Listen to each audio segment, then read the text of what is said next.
Kababayan, nasubukan mo ba na makapangutang dahil sa pangangailangan ng iyong pamilya, tulad ng pagpapaaral at gano'n din sa mga emergency na pangangailangan?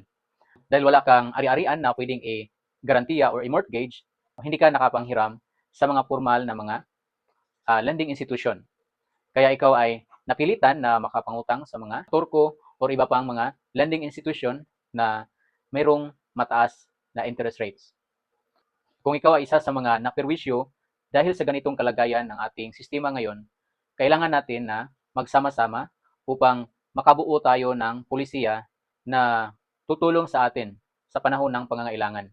Bilang isang mamamayan, meron tayong kapangyarihan sa paghubog ng mga pulisiya sa ating lipunan.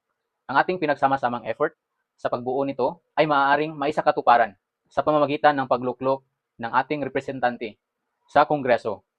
Kaya isa itong hakbang para sa ating lahat na mag na magsama-sama at bubuo ng isang organisasyon na magiging boses para sa ating mga ordinaryong mamamayan na nahihirapan dahil sa pang-aabuso ng iilan sa ating kahirapan.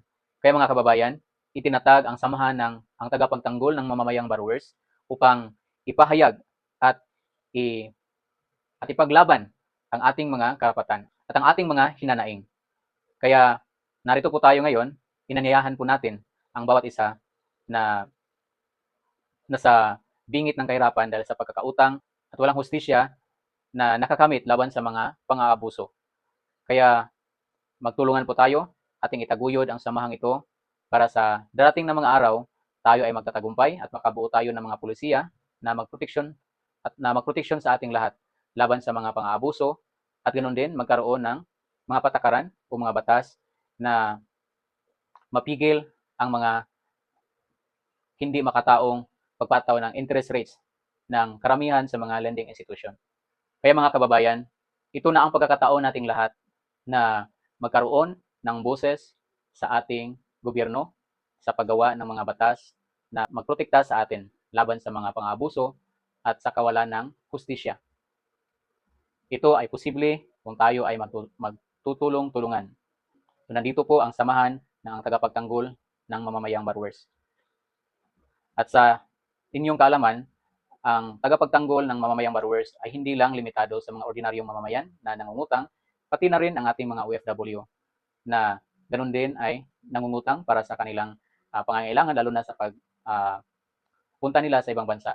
At ganun din sa mga mag-aaral na walang sapat na suporta galing sa kanilang pamilya dahil sa kahirapan.